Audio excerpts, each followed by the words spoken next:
All right. Hello, hello, hello. We have not been live in a hot minute, but here we are live today. We've been planning to do a live for a while now, but we've been working behind the scenes to kind of figure out what you all needed to hear and what you needed to be able to learn from us. So we've been talking about a lot of these things over the last few weeks. And today we're going to be telling you about a series that we have coming up.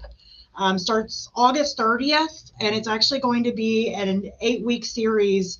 Hey, Just Marie, sorry, yeah, I just happened to think of this. What do we need to introduce a little bit? Because we haven't been live on the Business Acceleration Playbook, and there's been a change in branding. I think we went live once with just me and you, but it wouldn't be a bad idea. So go ahead. Oh, You go first. well, You're but you're it. the leader. Tag. It's No, okay. so I mean, I've got no problem. So my name's Tim Kroll, Play Well Coach. We work with a lot of the different strategies and the ability to make your business win. That's where it's play well, win big, kind of my motto or my theme. But we've been partnered together on this business acceleration playbook. And again, just like Maria said, we're here to give you the plays that you need to be able to succeed in the business. And our focus, our target has really been on the micro businesses because we feel like, especially with all the small business marketing and things that are going out there, the micro businesses have kind of just been skipped over. And we really want to focus on you with your business. And if you've only got one employee or two or three, or maybe you're working by yourself, we want to help you win against the big, small businesses. Absolutely. Well, and I know we were talking about this before we went live, even that, there's so many reasons for any business to have that digital footprint, but I think it's especially important for a micro business. And Yeah. I think maybe we should define when we say micro business what that means. I know the term small business kind of gets used most often, whether it's, a one person show running a little small shop or, I guess by the SBA definition, under 500 employees. But when we're saying micro business, it is more that smaller, 1, 2, 3, 4, 5 person, business. And those are usually the ones that are the most challenging because you don't have the dollars nor the time to do all the things that you really need to do. And I think, for me, I own small businesses. And so I can say this from somebody who experiences it, that there are so many things that you should be doing, right? There's just not enough manpower, not enough dollars to hire in the manpower, and not enough time to be able to do all of those things. But what we want to kind of dive into in this 8-week series is how you can show up in a bigger way on in the digital marketing atmosphere and do so successfully, even if you are that small business that can't afford to hire in 10 people to run every aspect that you need to run within your business. Yeah. So that actually leads into a lot of the why behind what we're doing. And we'll get into the how over the next 8 weeks, but I believe it's really important to understand the why. And let me just share this is the fact that I attend our local our local chamber of commerce. Man, it's still early. I'm gonna get a little more coffee in me. And in that event, I often talk with different businesses, or I talk with different business owners. And frankly, a lot of times the question that comes up is, why did someone else show up higher in a ranking? Or why are my posts not being found on Facebook? Or why can't I get an audience on Instagram? Or there are all these questions revolving around, how can I understand digital marketing better? And it's a common question that we get all the time. And it simply comes down to the fact that real life illustration. I was talking with a realtor recently, and I went into their office and I shared a little bit about what we knew and how we understand how Google profile works. And I said, let's just do an experiment. Let's go on to we'll take your computer, we'll do a local search. We're going to type in what you think is your keywords or what you think you're targeting, and let's just see how you show up. And so he did that, and he went in there, and we did it was like basically, how do I sell my house, or looking for a real estate office or real estate agent. And so we did that. And the interesting thing is as we started looking through that and scrolling down on the profile pages, well, first of all, there's Facebook the Google ads. And so there's a whole bunch of Zillow and realtor.com and a lot of big names. And then as we kind of get down into it, looking at the local businesses, there were 3 at the very top of that. And he's like, well, how come I'm not in the top 3? I'm like, well, it's probably because the page isn't optimized, or because we haven't done work on the page, right? And so let's just see. We opened up the whole Google map area and see where exactly you land. And we start scrolling, and we're scrolling, and we're scrolling, and we're scrolling. And we get down to number 18. And I found it interesting because they were really shocked about that. And there were just a few tips, a few things that I knew exactly we could do within the strategy of the Google profile. But the point is this: that real estate agent is losing business to others that are not in the area, but understand the Google business profile and understand some of the SEO aspects and understand some of the digital strategies. And they're from downstate. So people that are 100 miles, maybe 200 miles away are winning contracts. They're winning agreements to be able to sell people's houses locally here in Gaylord, Michigan, that are from downstate, 2 hours, 3 hours away.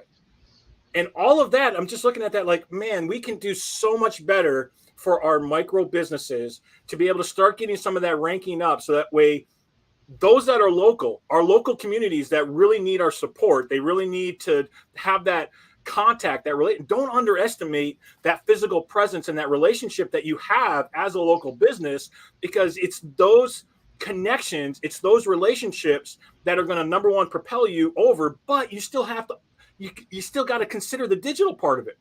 Absolutely. Too often that small business, that micro business is relying just on the face-to-face contact or the physical contact when somebody steps into your store, somebody steps into your office, and you're forgetting that in today's world, everybody's looking for stuff on their phone. Everybody's looking for it here. Yeah. Everybody is.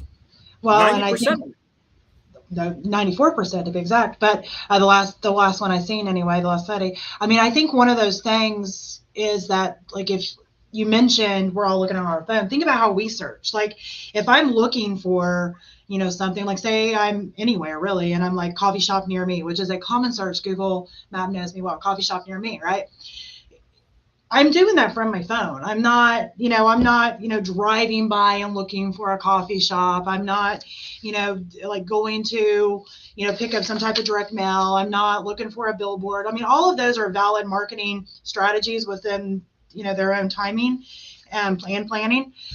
But I think the easiest way to market to anybody that could be your potential customer, and honestly to your repeat customers, no matter what type of business you have, is on that digital platform. And, the very basic, part of digital marketing is making sure that you're searchable. So that's, number one. And then also then making sure that there's information that they can find that they're looking for pertaining to what you're wanting to offer. So I mentioned that, coffee shop near me.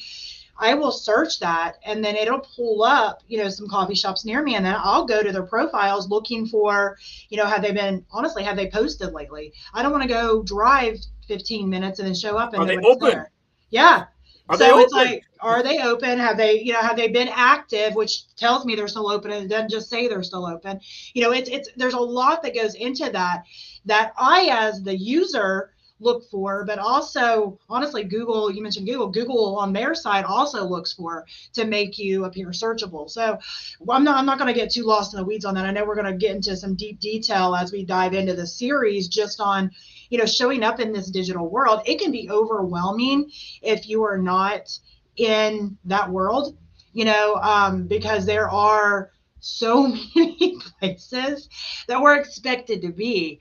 And yeah. I think, our goal with this series is to make it a little less overwhelming. So at least you understand how it works.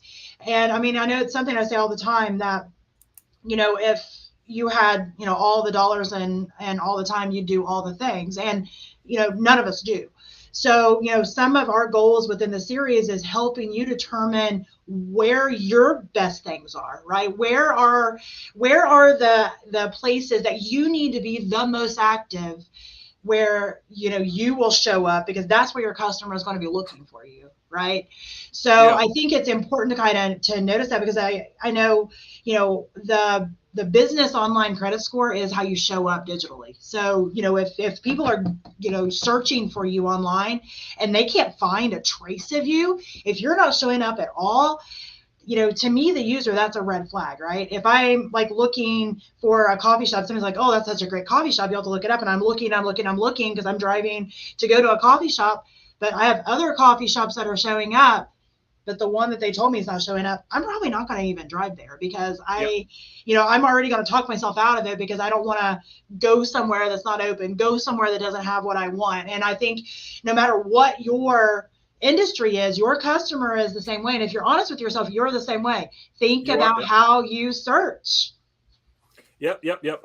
There's a level of credibility that comes with the fact of being able to at least manage some of that digital presence, right? Yeah. And having that stuff updated on a regular basis. Because I've seen this so many times with especially a lot of these small businesses in our local towns, is that they know and you understand that it's important to have a Google profile up and running. That's important. However, they set it up and they do it and then they never touch it again. And sometimes that's just as bad, because especially as I'm doing searches and I look at that, it would be better not to have a profile than to do that. Because I'm looking at it and it's like there's no activity. The hours are all wrong, the times are all wrong, location's wrong. There's something else there's a lot of things that are wrong with that. And like I said, sometimes it's actually just better to not have the profile than to have it look like you've been shut down. Yep. Absolutely. But it definitely adds credibility. There's like a couple of things here that I think are really important to talk about as far as the why behind it, and then maybe a cautionary tale. So one of the things I'll share this: we live in a very small town. We have a whopping 5,000, 6,000 people that are in our town. That's our population size. My son and I, we've opened a Lego store. We have our profile, our business profile. Maria, am I skipping? It's skipping on my side. I don't know if it's okay. Good. I just want to check and make sure that wasn't skipping too bad. I can hear you. Okay, so we opened up our profile, and just this last month, we've had over 6,000 contact points in a small town that's only got about 5,000 people. Now, we have a lot of tourism and we have a lot of things. So in my opinion, when I'm looking at a town that's only got 5,000 and we're able to hit 5, 6, 7,000 impressions, contact points inside of our Google business, to me, it's like, dude, we're doing something right. And we're able to actually get that. Now, bigger cities are going to get more traffic.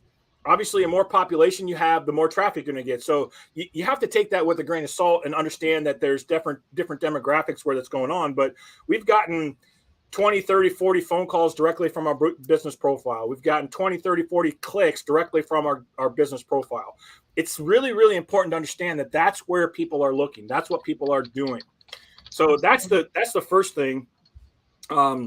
I was laughing at your small town of 5,000 people. I'm sitting here thinking ours is 700. Ours is 700. And that's really stretching it kind of far. But see, that's where most of these businesses, these micro businesses, that's where we live, eat, work. Yep. This is our community, right? This is Absolutely. Who we are. And a lot of us up north here in Michigan, we rely heavily on tourism. And if we're not, especially people coming from the cities, if we're not able to be present on digital, we're going to miss out on a lot of that. We really, really are. So they're planning their trips before they even get there. Yeah, absolutely. Absolutely. So yeah, I think that's huge. And I think, I'm excited about doing this series because it's something that we do and teach on a regular basis. And, I have a soft spot for, small businesses, micro businesses, just because, like I said, I am a small business owner and I know the challenges. And I know the challenges, especially if you're dealing with a rural area like I am. There's multiple challenges when you're dealing with a rural area as well. But just any micro business, I'm sure the last few years have hit all of you hard, as they have every business, but definitely those little tiny businesses, because those little tiny businesses didn't even, qualify for a lot of that federal help that was kind of coming down the path that was able to kind of keep some of these other businesses, going. The micro businesses didn't qualify, and yet they were the ones that were the most severely impacted and are the most severely impacted with any little minor thing. And the last few years have not been minor. So there's a lot of businesses, sadly, that have, gone out of business because they just couldn't, deal with. I heard of one just the other day, and it breaks my heart.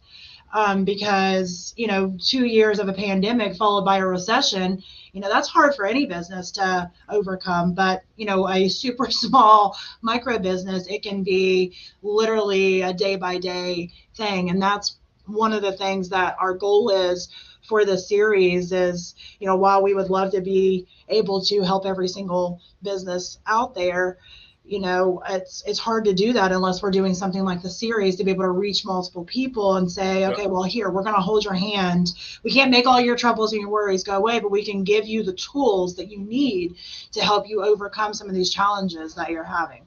Yeah. Yeah. And I also want to express that we understand. So there's a lot of talk that goes in and around what is your superpower? What is the thing that you're really, really good at? What is the thing that you excel at? And there's different books that have been written, and depending on who you follow and who you read. Sometimes, honestly, a business owner, we're so busy, we don't have time to do that. So you may not know what I'm talking about.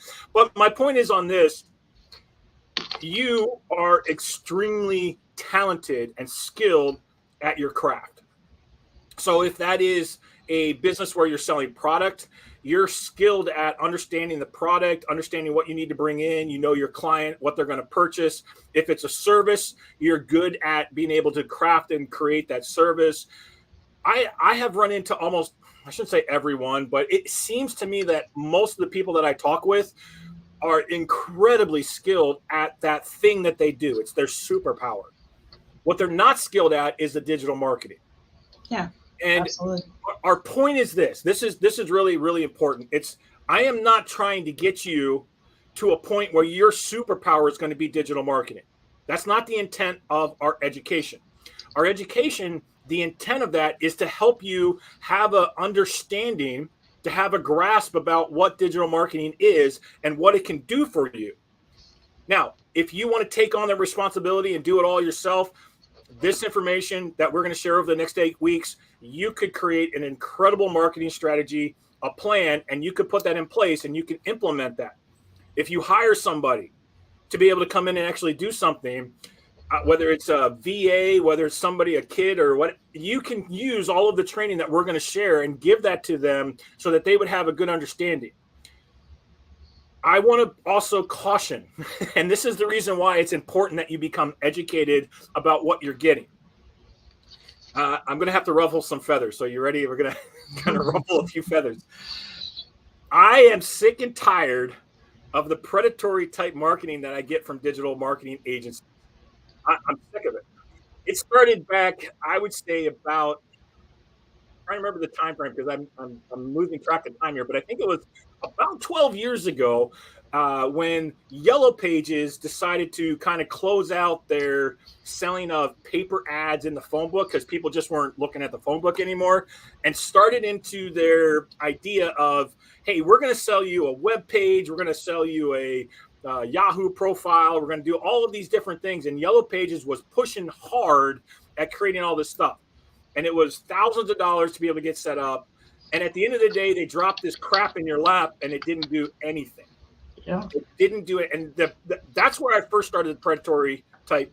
And I feel like I can actually call out Yellow Book because they were the ones that I saw very, very first. I don't even know if they're around anymore, to be honest with you. But I don't know if they are either, but I remember that. I remember when that happened. And there's a lot of them that still go on now. I get the calls all the time. And if I have time, this is terrible, but I mess with them because they'll call and they'll say, do you want to show up number one on Google? I'm like, oh my gosh, that's great.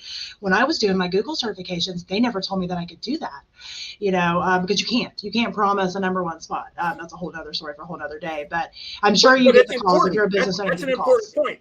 what you're saying is so important, because that's some of the predatory type practices that I see going on with digital agencies, where they promise the star, the moon, and the skies and everything else that comes along with it, and then they never deliver, or they're charging outrageous fees.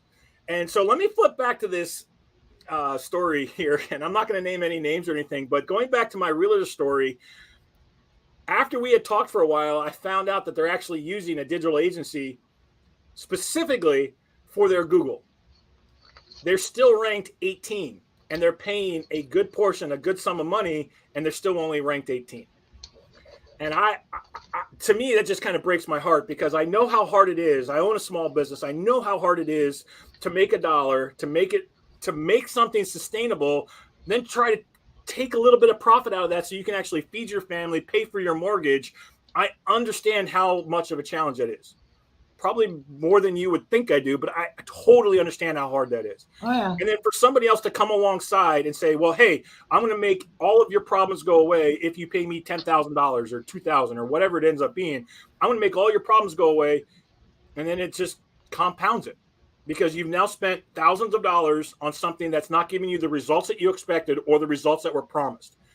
So I want to be really careful about that. The thing that we're trying to do is give away this information so you're educated, to know approximately what you're getting or how to be able to get it, to understand when somebody calls you up and says, hey, I can put you first on the page.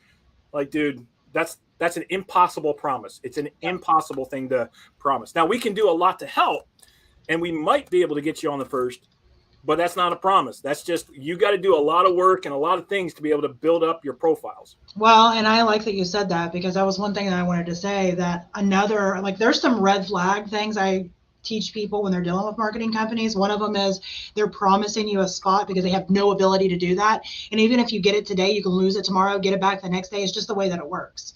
It kind of, I know I've said this before, but the marketing world, the digital marketing world specifically, works like the stock market. It's up, down, up, down, up, down. So the idea that somebody can promise something, that's a red flag. Another red flag is the fact that they're not expecting you to do anything. Even if you have a marketing company that's coming in that's literally taking over everything, quote unquote, they need things from you. Absolutely. They need things from you. So if somehow they never need to talk to you again, red flag, they're not probably doing anything, because if you get involved with another company, it's a relationship, right? They're going to need information and, to build things with you. Or it can be like pointless, because you know your business better than anybody. You know your customer better than anybody. And so a good marketing company is going to work along with you. But I digress on that, because I do want to really note the fact that, this series is to empower you to where, if you have been involved with marketing companies in the past, maybe you weren't involved because you didn't know how to be involved, that you had no idea, what they should be doing, what they can do, what you need to do. So this is going to empower you to the point that you can do a lot of the things yourself, but then also you're empowered to work with another individual if you need to, but you at least understand it enough to know what should be going on, what needs to be going on. And that way those people can be held accountable. Absolutely. Absolutely. So should we kind of highlight the different things that we're going to talk about? I mean, we've talked about a lot of the why, kind of yeah, giving the reasons. We can go over them. Yeah, we should probably go over some of the things that we're going to touch on. So I don't have my list in front of me. I do know, like, one of them is obviously Google. Google is as a obvious choice to be able to add in there, just because most people search Google. Yes, there's a few that search on Bing, but not that many, so it doesn't matter. We're going to really focus on searchability, as far as how Google likes to see things done. That way you are showing up higher on the page. And then we're also going to be discussing, I was trying to find my notes, I had it in here. So, yeah, here we go. You ready? You got it. Good. So it's Google Business Profile. And basically everything that we're talking about throughout this is all organic type traffic. It's not paid traffic. That's a whole different conversation inside of the digital space. Organic. We're talking about the organic type traffic that you can generate on your own. So I do want to note, though, now that you said that, just so people don't get the wrong idea, you have to have good organic traffic for your paid traffic to work effectively. Don't think that you can spray and pray some dollars out there and you're going to get all kinds of business. It doesn't work like that. You still have to optimize your organic traffic for your paid traffic to work effectively. It's a symbiotic relationship, but you can still do the organic without the paid. But you can't do it vice versa. Yeah, exactly. Exactly. So we're going to start with the Google profile. I believe that to be one of the best ways, especially for these small businesses, to compete against somebody like Walmart or any of your other box store type things. It gives you the ability to compete against the big boys, because the way that Google allows the local market, I mean, It's to me, made it's a for a blessing. local market. Right, exactly. It's for those local things. So, to be quite frank with you, with some of our keywords, we're showing up above in the local market. We're showing above Walmart. We're showing above Kohl's. We're showing above all of the box stores in our local market. So when somebody does our keyword searches, we personally are showing up above that, which is, to me, that's like, dude, that's exactly what I'm looking for. So the first one is the Google market, the Google profile. The next one we're talking about is your Facebook and your Instagram. And believe me, these things change every week. So if you watch this, it'll give you Every a taste. week. Well, maybe I it wish changes it was day. every week. Yeah, I feel like it's every hour. It could, but there's still some basic principles that you can do on Facebook and Instagram that will allow. And that's what we're going to be teaching. We're going to be teaching you the tried and true methods. Yeah, it's just simple principles that you can do to be able to work through that, and then allow them to change their algorithms every time. And then we're going to be talking about YouTube and some of the things that go on inside of YouTube. We've got Pinterest, TikTok. Those are kind of some minor things, but yet they're still very applicable. We've got email type things that are going to actually be setting in there. So that's just a kind of a taste of some of the pieces that we're going to be talking about. We'll actually post out, and I'm committing to this, Maria, so sorry. We're doing it online. We'll post out basically a schedule or an agenda. And then obviously we want you to follow our Facebook page here, the Business Acceleration Playbook, to be able to see that. And we're going to be posting that stuff live. Same thing on LinkedIn. I'll be posting that on mine, as well as on Reset Business Consulting. We'll have this going out to several different areas. It'll be on Reset's YouTube channel and Reset's Twitter as well for people that are going to be viewing from there. We'll be streaming live to those platforms as well. Yeah, so it's going to be in multiple spots. Plus, we're going to have the replays. So if you get to the point where it's like, oh, shoot, I can't get to that day. Obviously, you want to be on live because we want to answer questions. We want to make sure that we're interacting. And I know Maria's passion is this as well. It's really more of, we want to make sure that it's a workshop kind of a scenario. Yes, we're going to be giving out points and things like that, strategies and tips and how-tos. But to get questions answered directly, you got to be on the live. And then that way we can actually touch base with you and answer some of those questions that you might have about whatever that digital platform marketing space is going to be. Well, and that's the big point there is we can tell you all the things that we think you're needing to hear, but there may be one aspect of it that pertains specifically to you that we don't even know that you need to hear it. So if you're there to ask those specific questions, we can answer those. And if we don't have the answer, we will get your contact information. We'll find the answer and we will give it to you. Yeah. Yep. And we have another team that's behind us as well. So let me just mention that part of it. So like what Maria just said, there's sometimes when I go back, and Jen is one of the team members. She's phenomenal. And I go back and say, hey, Jen, how do you do this? Or, hey, Jen, I don't understand this. And she'll be like, oh, this is easy. Yeah. And she does her thing behind it. She's so awesome.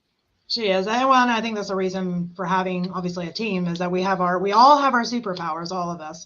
I'm excited about this series though. I really am. And I think that, this is going to be something that is much needed. I think I was telling you before we went live that during COVID, I had a lot of local people contacting me that didn't have any digital footprint at all. And they were in panic mode. They had only run their brick and mortar, had no digital footprint at all, nothing online. And they were in panic trying to get everything online. That is a hard thing to do. And I couldn't take them all on. Like I couldn't take all these people on to be able to build it from scratch. It is so important to, no matter what your business is, even if you think you don't need to have a digital footprint, you do. You may not need to do as many online things as another business, but you still need to be visible. And I think that's the goal is, being able to, teach these small micro businesses how to at least be visible on the digital world, to be able to teach them how to do that, because I think it could be so overwhelming for so many businesses. I'm thinking of a couple of them right now that they were lost. They were completely lost on even what to do, and in panic because all of a sudden with the flip of the switch, they had to transition to a digital world to even keep afloat.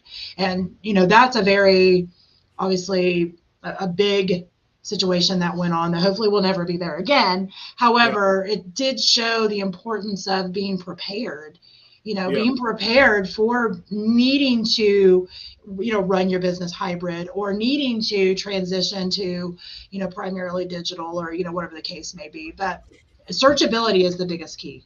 Yeah. And maybe we should end with this. And this is an older book, but Stephen Covey wrote a book called 7 Habits of Highly Effective Individuals. One of those 7 habits is being proactive versus being reactive. No. And proactive means that you are preparing, you create your profiles, you create your digital footprint, you own your properties before it's necessary. Because the reactive aspect of that, sometimes it's too late to be reactive on that. You need to be proactive. And so we're giving you as much as we possibly can. We want to give you the education, the details, so that way you can take a proactive step to be prepared for whatever may be coming down the line. I couldn't have said it better. I mean, I think that's huge. And I know we talk about, reacting to things all the time, and I've been there, I've done it. So I can tell you how many times that works out well. It's pretty much zero times. Yep. Even if I manage to stay afloat during that moment, I lose time, I lose money. You're not effective if you're reacting. Yep. And, so that's the biggest thing is, making those plans to be proactive. And I know we all, if we think about it, we all know that, but it's just it's taking the initiative to go ahead and do it. Right. And so I think this is something that we had been talking about putting together for a paid workshop. And just with the way that the last few years have gone, and we all know it, businesses are hurting. They're hurting.